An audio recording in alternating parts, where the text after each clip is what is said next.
Jai Baba. Minoo Kharas, Karachi, Pakistan.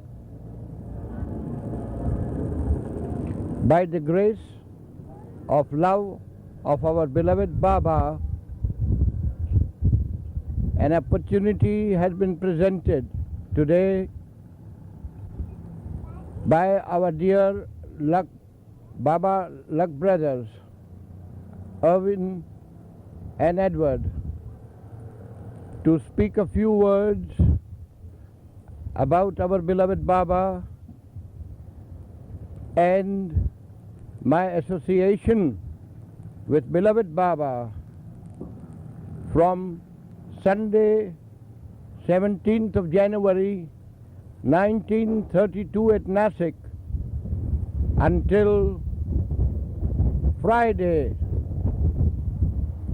the 31st of January 1969 at Merazad, when beloved Baba dropped his physical body.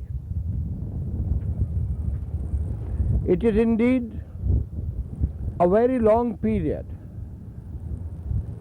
but please do not be carried away by thinking that I have had deep association with beloved Baba throughout this long period of 39 years.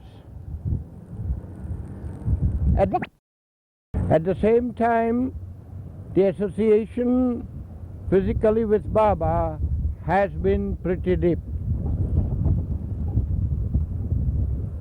It is necessary for me to briefly inform you today that it was ever since my birth that the instinct was in me somehow or the other to meet God, whoever He is, wherever He is, in flesh, this very life. And I found from Kabir Wani, a book by the renowned perfect master of the recent past, Kabir Sahib, that God is also in the flesh. Hence, my search was intensified until on the memorable day of Sunday, January 17, 1932, at Circle Cinema on Bombay Agra Road at Nasik, I met physically Baba for the first time. The moment I met him, without his uttering one word or without his gesture, since at that moment he was in his silence, which he had started already a few years before on July 10th, 1925, his silence, which he started on July 10th, 1925, there was definitely no indication whatsoever that he is God in human form. And yet, the moment I saw him, I felt within me that I have at last seen God in human form, in flesh and blood, and my search for God in this life from that very moment stopped for good. Very soon we were face to face before each other, and I refused point blank to utter one word to him, and internally I spoke what I had to speak to him, looking straight into his eyes. Whenever what I spoke from within was objectionable or bad, he would make a very immediate show by making very frightful sounds, shaking his head to and fro. And when I would internally speak something good, immediately he would have a broad smile on his face would glow radiantly, he would continue to smile, nodded head. In short, it was obvious that every word that I was uttering from within, he was hearing. And be it known very clearly that the moment I finished, Baba started moving his finger on the board, alphabet board, and said these very words: I have heard you completely. It is since your birth that this instinct is there within you. Do not worry. Do as I say. Forget I. Every night go to sleep in thoughts of me. Minoo, you are connected with me since past many lives. I have to repay you the debt I owe you. Not only you love me, but I love you. I have to repay you the debt I owe you. Not only you love me, but I love you. Now, this was definitely something out of the ordinary. The one whom I took and I have taken until this very moment of my life as God in the flesh to tell me that he has to repay me a debt which he owes me, that not only I love him, but he loves me. And thus from that day till this moment, our physical connections, spiritual connections have continued by his grace of love.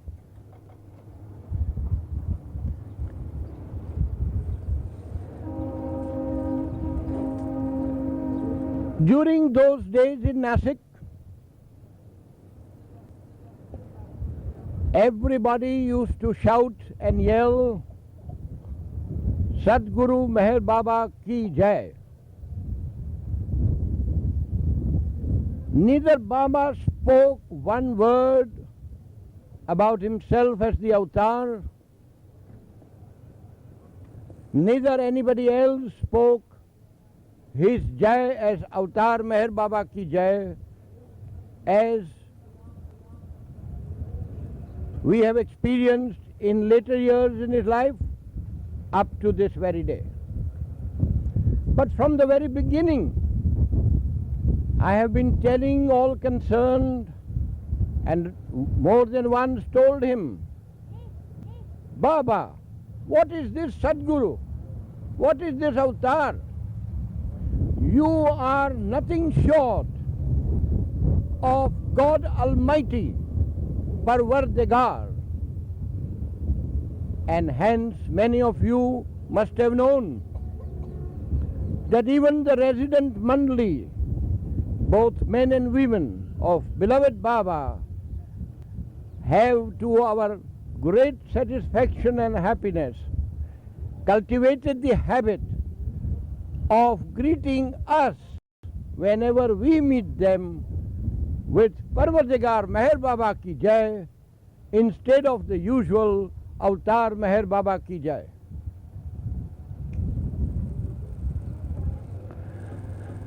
And now,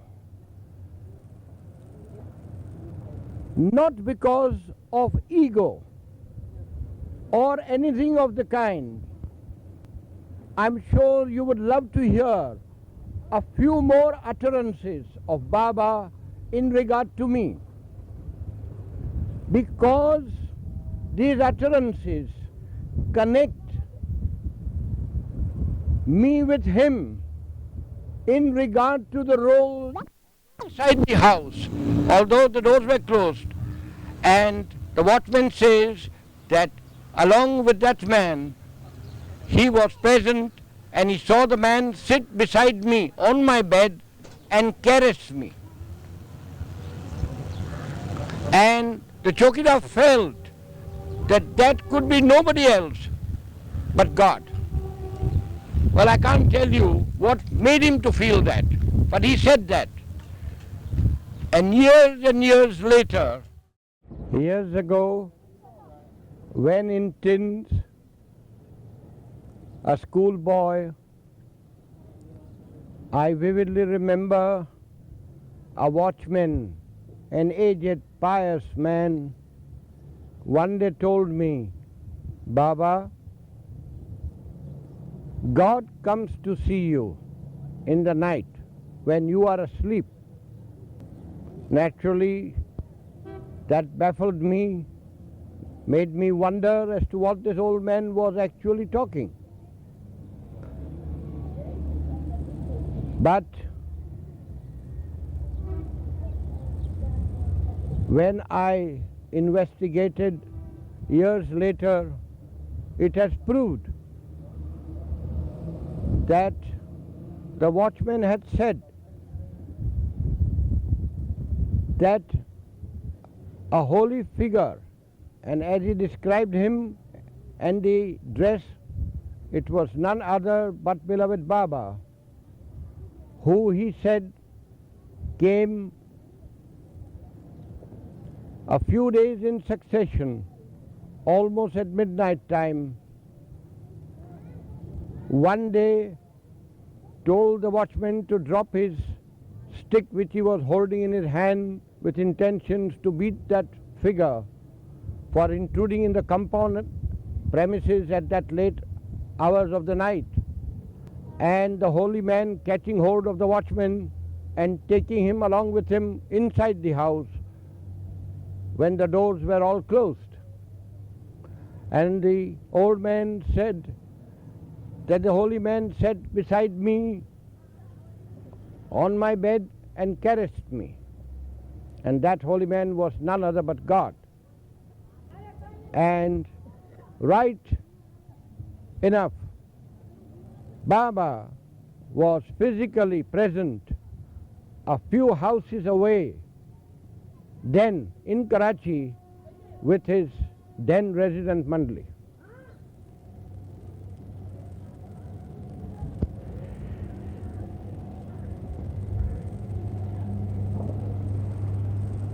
In another instance, one day Baba said to us few who were present that after a few months on a particular day, he would do something which was spiritually important, and when he had finished, he will ask each one present to bow down to Baba. Since I was not to be one of those, and I would be far away physically from Baba at Karachi, I made a very pressing, loving request to the grand old man, Dr. Ghani, for reasons best known to him.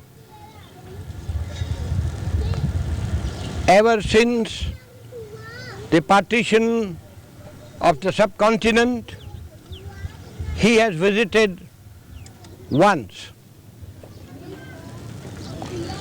And that was all of a sudden in August 1952, when Baba returned to Mirazad from the States after his first auto accident.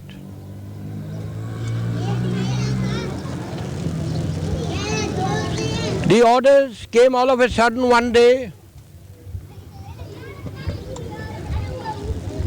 that only I have to be present at the airport to receive Baba and the ladies Mandali,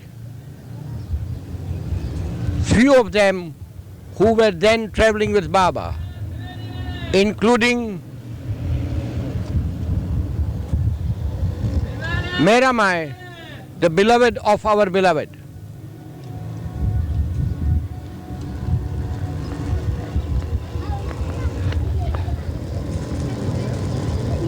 That time I have noticed very, very clearly that Baba did not put his foot on the ground. From the plane, we put him on the wheelchair, and from the wheelchair onto his bed on the first floor of the Karachi airport. Whole night I was ordered by him to keep a watch on him. The next day he said that he must go, and it was impossible because of certain strikes due to which his plane was diverted via Karachi, which would otherwise not have been the case. It was one of the most critical periods in my life. It would be irrelevant at this stage to narrate those. But the very fact that at such critical period, Baba most unexpectedly met me is in itself a surprise, a miracle, an answer to silent, deep, ardent love.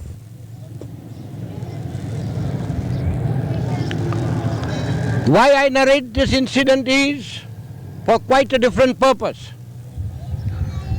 Baba repeatedly said that there is something very, very important, and that by next day morning, early morning, he must be in Merazad. And I repeat, it was next to impossible. And those of you who know how Baba acted, it was next to impossible because flights were cancelled. There was strike all round. But Baba did reach Bombay airport that night and immediately drove straight to Merazad. And now let us see what happens there. You must have heard of Subhadra, the wife of well-known Baba lover Madhusudan, who sings bhajans of Baba. Subhadra was a virgin at that time and a very bad case of tuberculosis, who was given up as a hopeless case by the hospital and medical authorities at Pune. Stealthily, in the dead of night, she left her home. She could not only hardly walk, but could hardly get up, but she managed to get herself carried in a tonga, and from there on a bus to Ahmednagar. When she reached Ahmednagar, Adi Irani, the secretary of Baba, refused to render any assistance under the existing orders because Baba was in seclusion. Yet she managed and reached alone Merazad and rang the bell. Baba had her in, and she said that she has come to see her God before she drops her body. And Baba replied, saying, "Who says that she will die?" And as we all know, she lives to this day. She's married and has children and family. This is an instance to quote the unique love of a Baba lover for Baba.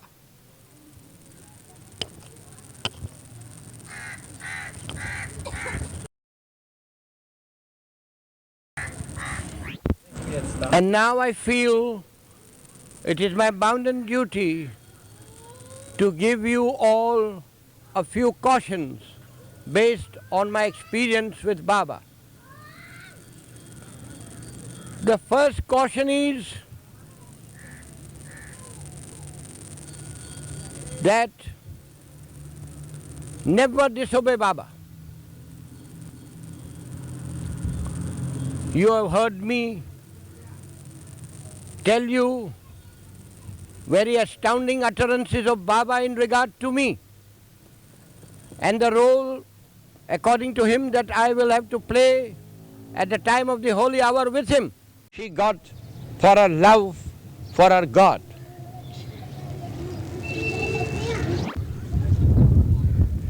And now, dear brothers and sisters in Baba, I honestly feel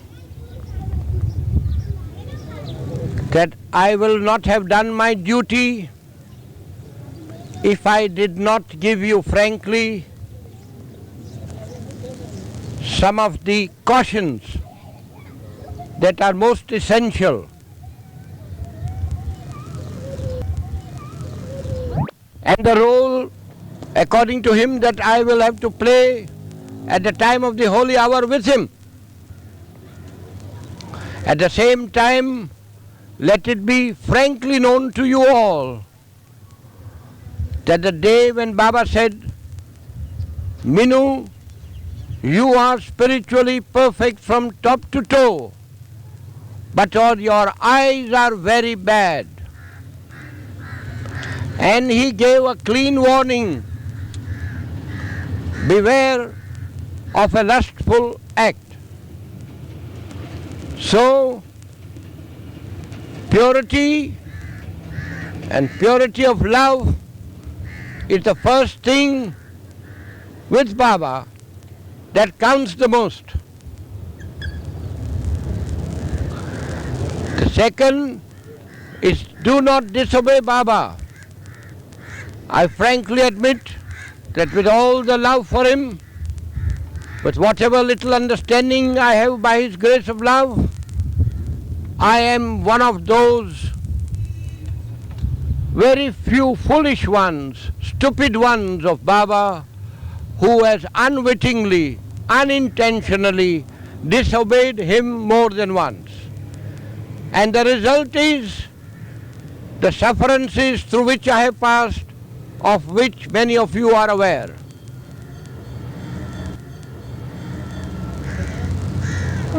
I was told distinctly by Baba and referred to as the future Inspector General of Police. And I laughed out Baba and said, there is no Inspector General of Police where I come from. And Baba said, it may be. And soon after my return, the province of Sindh, from where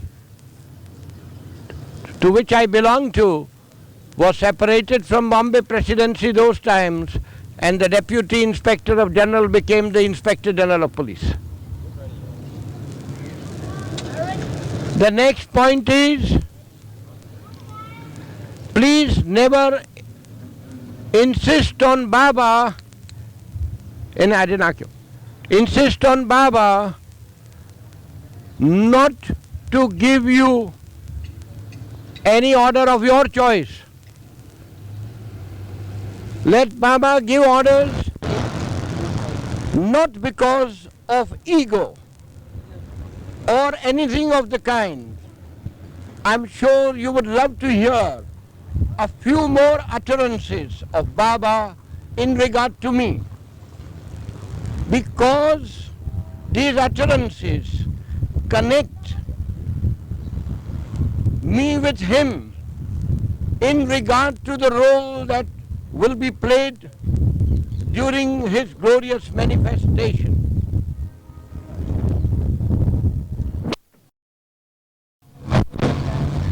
On 18th of February 1933 at Nasik, Baba said to me, Minoo, you will not die now. You have to do as yet a lot with me. You will hear me talk, do many things for me, move with me all over, and finally rise with me. And now, in order to see that I am prepared for such a stupendous task when the holy hour comes, years before, almost from the very beginning of my meeting him physically, he gave me 3 distinct orders. The first was that under no circumstances I had to have any sexual relation with any girl or woman.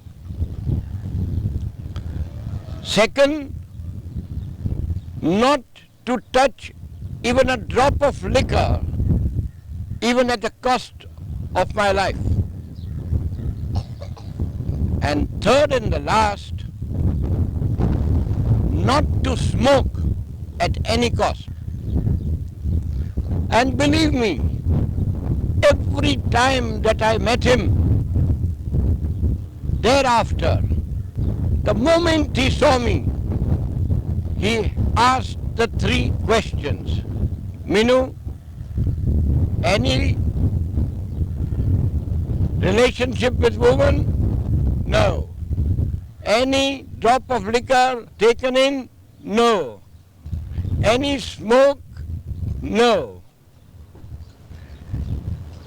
This may sound very trivial or funny, but this was indeed an act of his immense compassion and love for me, because he wanted me anyhow to see that I am ready for the stupendous task, I repeat.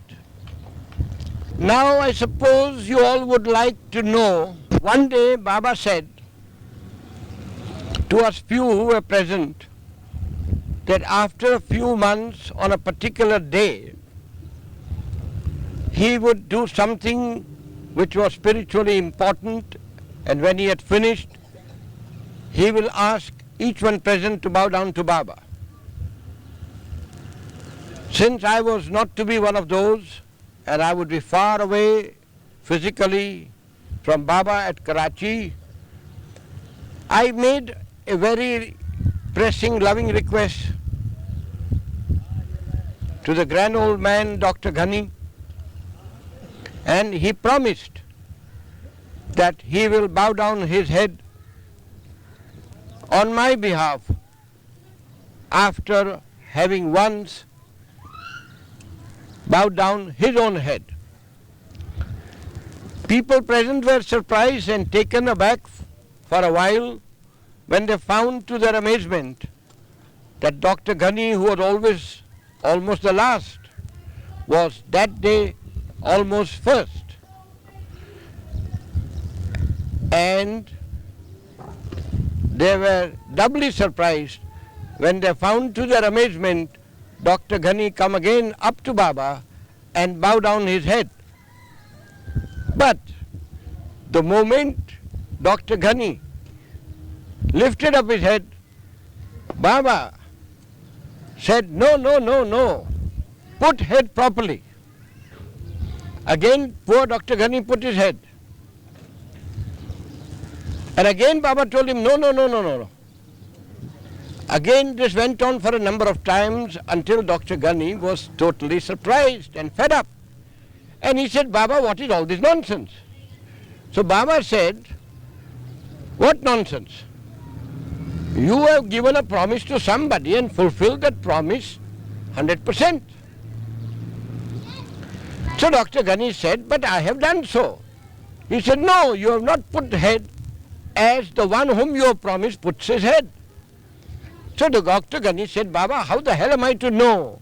How does that particular man put his head? He said, then why the hell did you give him promise? Now this little story shows how what one does with love and silently is touched so deeply to Baba. And yet one more incident I will relate during the most memorable days of the new life of Baba, which Baba started in 1949. One more incident I will relate during the most memorable days of the new life of Baba, which Baba started in 1949. As many of you must be knowing,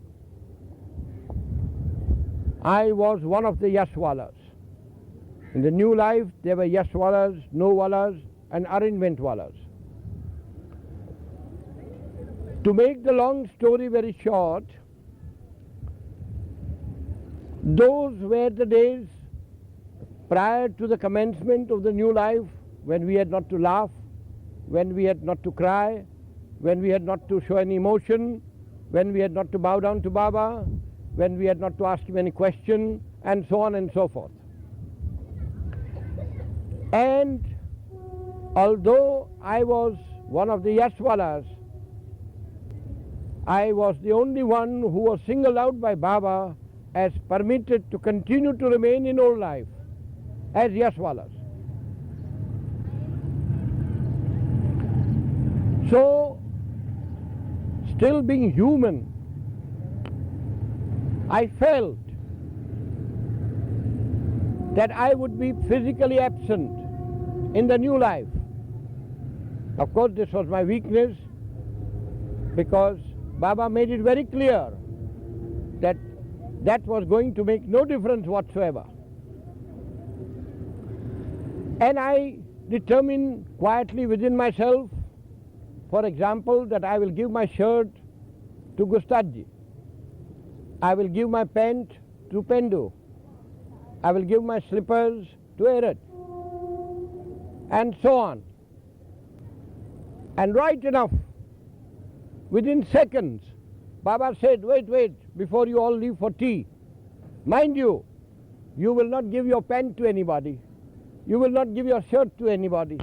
You will not give your this to anybody. You will not give your that to anybody. And I was very carefully marking, and I was immensely joyed when I found that Baba had missed one item. I kept quiet. That was the last day when the sun set at Mehrabad for the old life of Baba. From next day he was to go on his new life, and we all had to depart. Hardly any one of us slept that night at Mehrabad. And dead of night, I quietly went to Dr. Ghani, whose room was next to mine, in the main mandali of Baba, and made a request to him. And he said, hello, Minoo, don't you know Baba said not to give anything to anybody? And I said, look, Dr. Ghani, you know that it is you whom Baba asked when I had finished reading and rereading discourses, that it is you whom Baba asked when I had finished reading and rereading discourses to listen to me, to answer a few questions that cropped up in my mind, and you know everything about me in relation to Baba. Therefore I assure you that Baba has not spoken a word about not passing his stick to anybody. And I with love request you, particularly when your stick is of no value, it's not a good stick, to please carry this stick. And he willingly carried.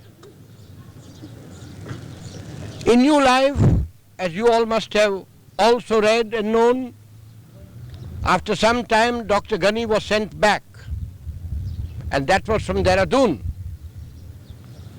And it was Dr. Ghani who told me, when still in New Life and Baba had sent me with orders for 1 month to remain at a secluded spot, and I had selected a place near Pune and to lead life that the Yaswalas companions were living with Baba on that hill all alone by myself. At that time Dr. Ghani called me one day and told me that, Minoo, you will love to hear me tell you something about your wonderful stick. He said, Baba surprisingly said that, come on, today we will go to the station to see Dr. Ghani off. This was unusual in the New Life phase. When the train started, leaving the platform, according to Dr. Ghani to me, Baba suddenly snatched the cane away from his hands and used that cane from then onwards until the end of New Life, the Manonash period,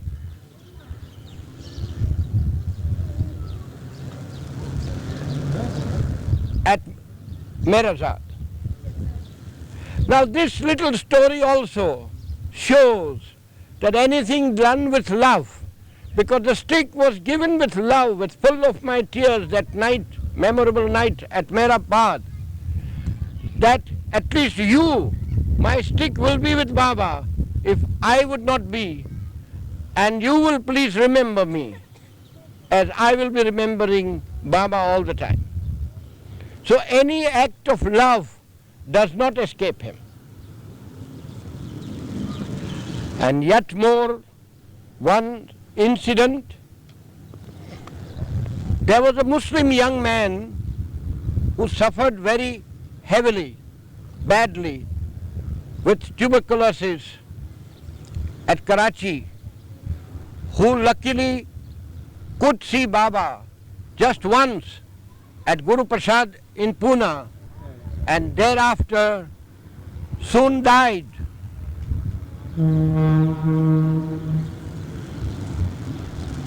A lot of correspondence to and fro went between Baba and me, and I was amazed.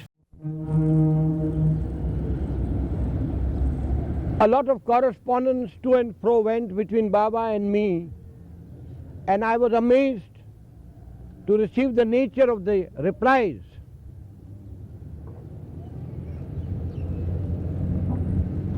To put it very bluntly, it appeared that Baba didn't care to know anything about that man. And I wondered that with all the love that this man clearly depicted in Baba, how is it that Baba was acting in this fashion? Well, he died. He died. That young man died. We humans who pretend to love so much, who pretend to show so much of devotion, soon forgot all about that man. But Baba, after years, one afternoon at Guru Prasad, all of a sudden gestured about this man and said that today Baba had done his work. Now see how true love, silent love of an individual does not escape the infinite compassion of the infinite one.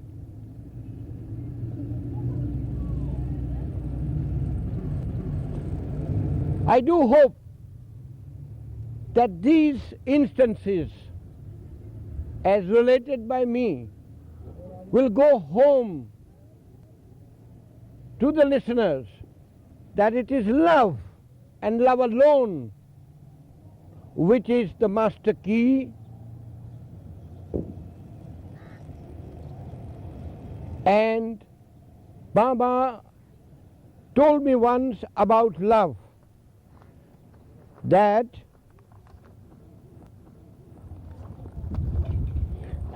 it is love that counts the most, and love must be spontaneous.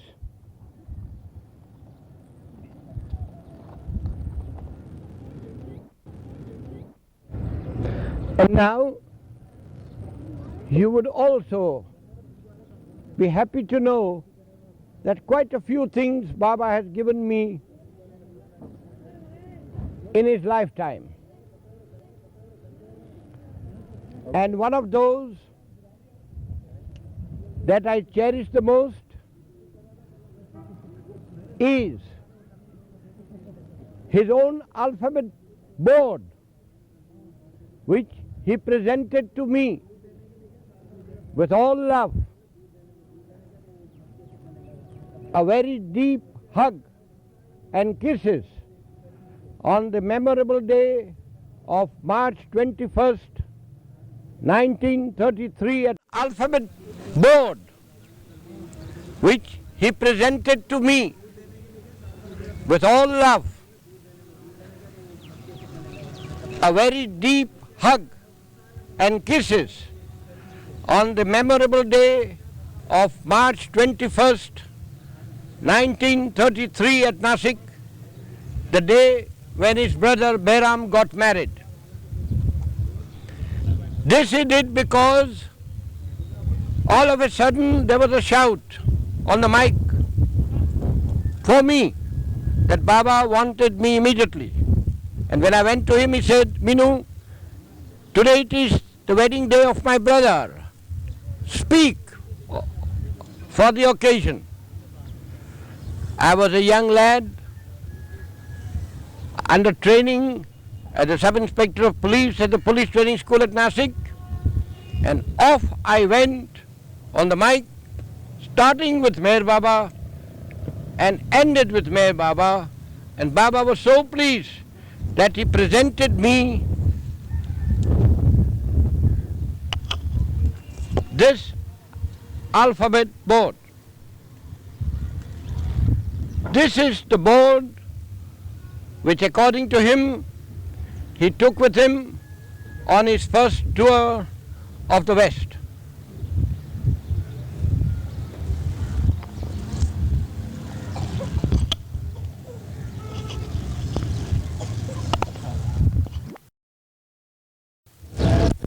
Suddenly I feel I must relate to you two experiences with Baba that I experienced in February 1947 at Madras.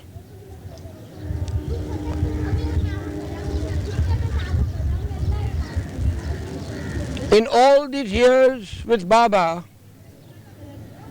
I have not witnessed that much of publicity throughout Madras prior to Baba's coming into Madras, that particular visit.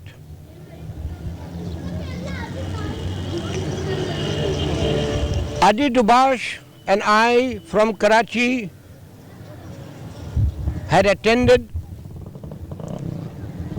and it was for the first time that Adi Dubash had met Baba there at Madras. So initially I was asked to stay with Adi Dubash far away at the World Spiritual Center at Adyar of the world famed Theosophical Institution. But daily we went there early in the morning and came back late in the night. After 3 days, Baba permitted us to come along bag and baggage, and we were happy but natural, and we rushed. As we were about to rush in a taxi, as we were about to rush in a taxi, one Hindu clerk, a young man by name Anandji, showed very deep desire to accompany us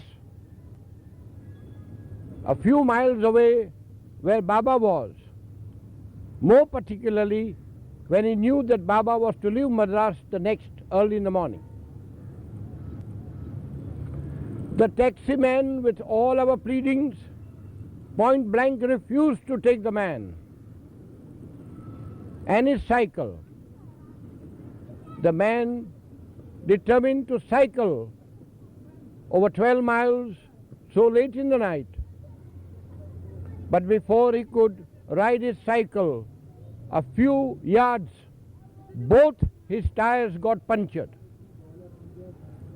He was in a predicament, and so were AD and I. Well, at last pity came to the taxi man and the man was taken. When we reached, it was very late in the night. Baba and the Mandali had gone upstairs to retire.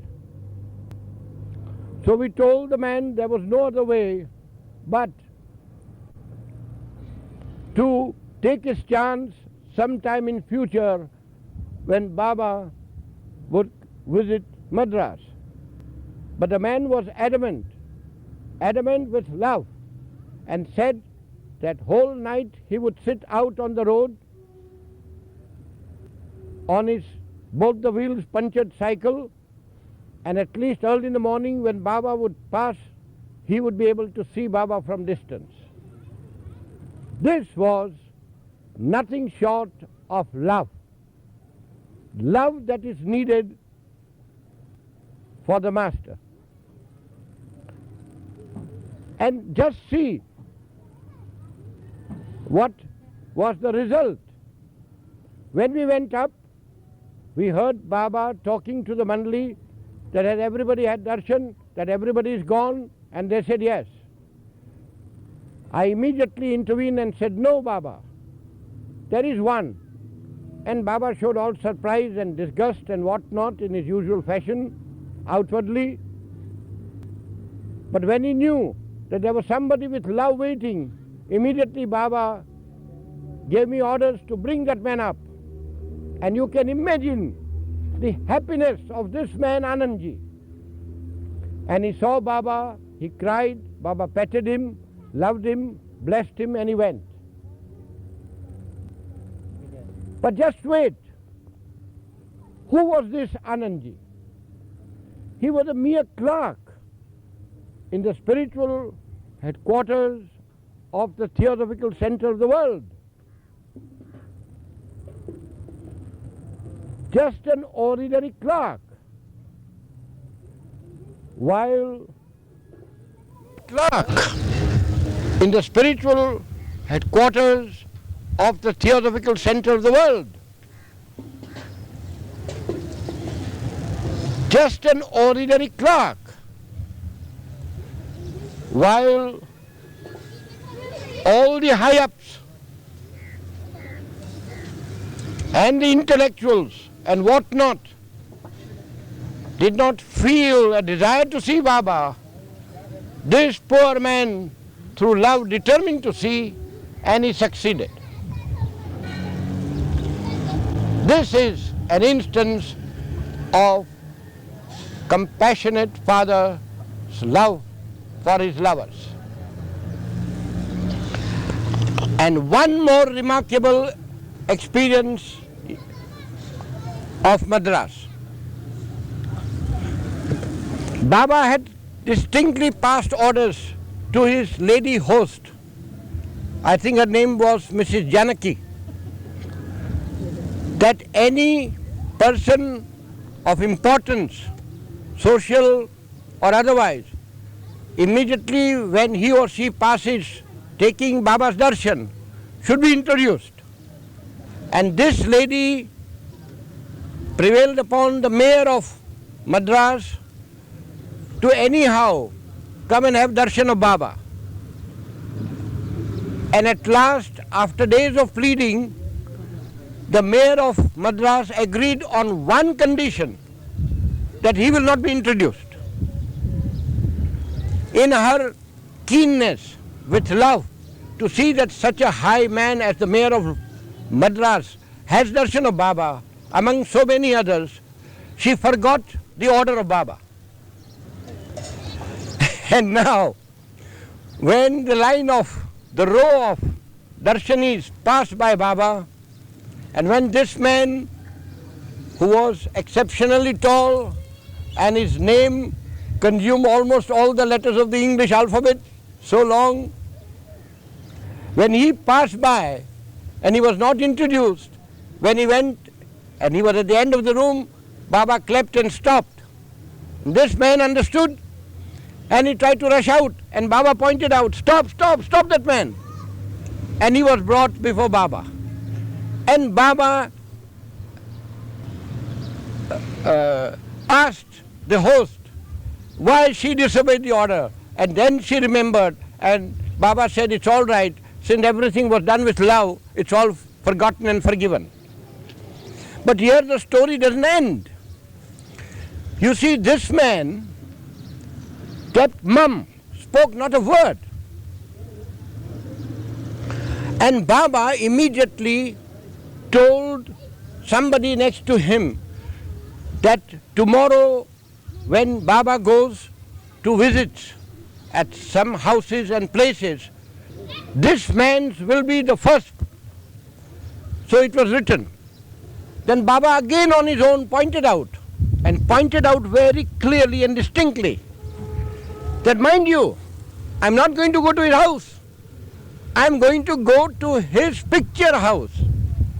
Now mind you, Khras, Karachi, Pakistan, the mosque that you see before, right in front of you, is the mosque who was taken to Meher Baba at Satara in 1947. Baba kept him for 3 days and did his work and said all that we read in the Wayfarer's book of Dr. Donkin. Do I repeat? Do I repeat again? Go ahead. That's all. According to Baba, is of a mediocre, of a Jamali type, and he was very responsive and helped a lot.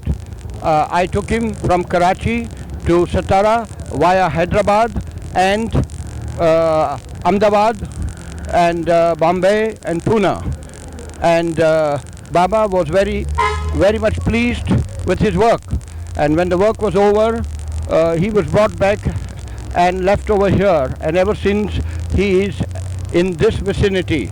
And today, by the grace of love of Baba, we are fortunate that we have been able to find, and that he is in a mood in which he is permitting everything to be done.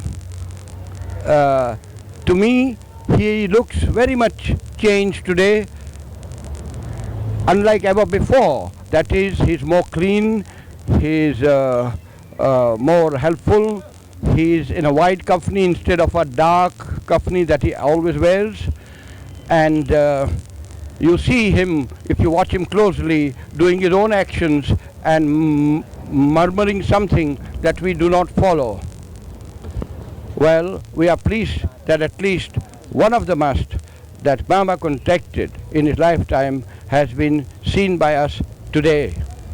And once again I repeat that it is amazing and a miraculous incident that so soon we found him, that he is responsive, and all this is that which has been possible simply by the love grace of our beloved Meher Baba. Jai Baba. Wait a minute.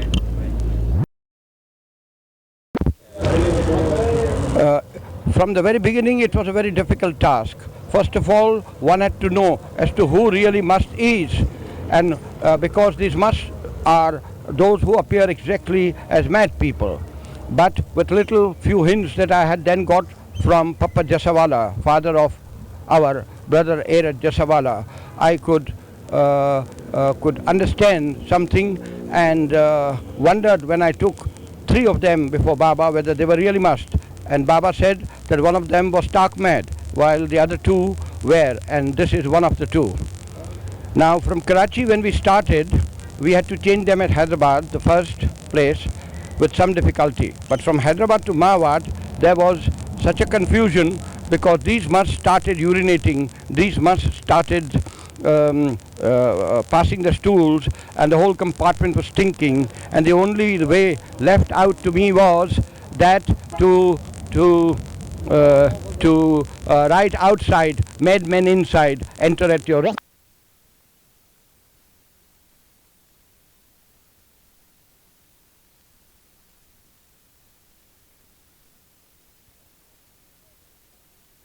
Could understand something, and wondered when I took 3 of them before Baba whether they were really must. And Baba said that one of them was stark mad, while the other 2 were, and this is one of the 2. Now from Karachi when we started, we had to change them at Hyderabad, the first place, with some difficulty. But from Hyderabad to Mawad, there was such a confusion because these musts started urinating, these musts started passing the stools, and the whole compartment was stinking, and the only way left out to me was that to write outside, made men inside, enter at your risk. And when we went to Marwar, the king of Mawad, Rajputana, had died suddenly, and everybody was not in the mood even to give us a glass of water. The trains were terrific late, and we reached Ahmedabad over 14 hours late, and hence we reached Bombay late too. At Bombay we were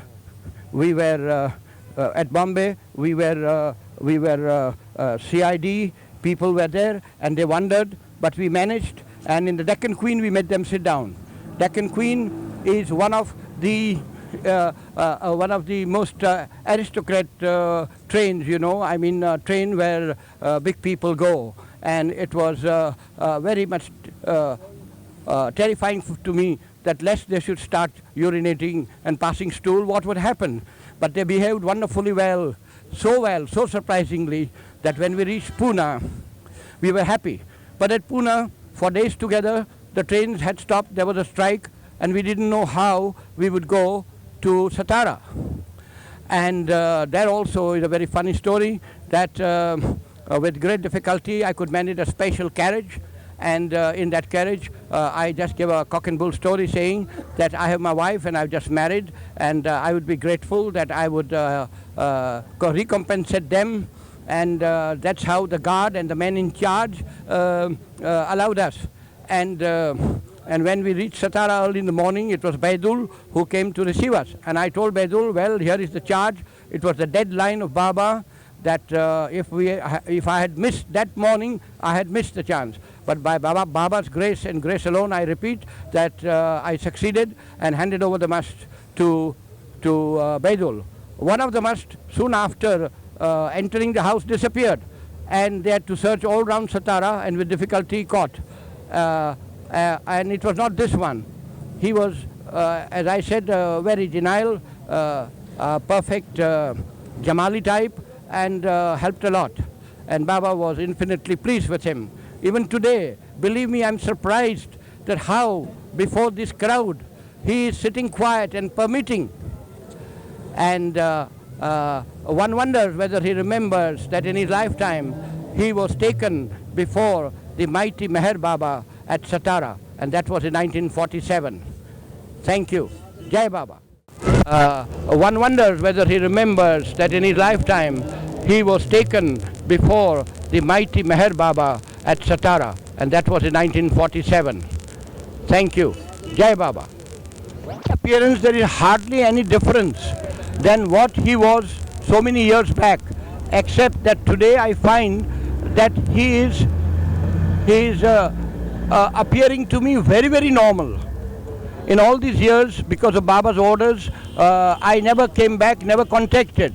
And even now today I wonder if I'm erring in doing what is being done. But I don't think, because for the sake of posterity, for the sake of the splendid work that these Lug brothers are doing, Irwin and Edward, I felt that it was my duty to do my best and see how the Master himself is doing this duty so and responding so much.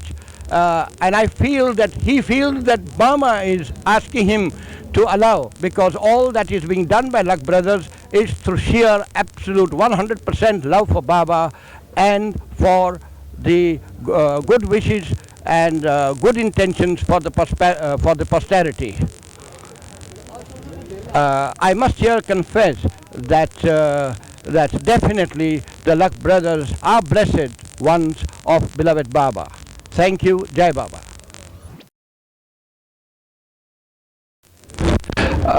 As I said precisely, this must was appreciated by Baba much more than the rest. And Baba, I was present, shaved him, his head and his beard, bathed him. Of course, food was given to him. And what actually Baba did with him for his inner working is, as you all know, is something that was not permitted to be seen by us. At that time, he asked us, a few of the resident Mandali and us, to remain out of the room on duty with our faces the other side, in the other direction. So we didn't know what was the internal spiritual working being done by Baba with him. But Baba did declare him to be a must of a very good order, and further, as I said, we all know what Dr. Donkin has written about him in his book, The Wayfarer. Jai Baba. I think that should be all. I'm sure I have said it very clearly some time before that this mosque ever since has been only in this locality of Karachi, and that locality is around the city railway station and the business center, one of the business centers of Karachi. And I repeat that it is very, very difficult to locate him normally, and extremely wonderful. I repeat so often because it is really amazing how he cooperates, how he just sits quiet and allows and permits everything to be done what is being done, namely telecasted. Through our human weaknesses, we have missed many an opportunity in life. And now that Baba has dropped his body, it is but natural that we feel and wish the clock could be set back. But as we all know, in life, clock can never be set back. But here we are dealing not with an ordinary man, a God man. So whether he has dropped his physical body or not is immaterial. Let us continue to love and obey him and hold on fast to his daman, for which he has repeatedly warned us.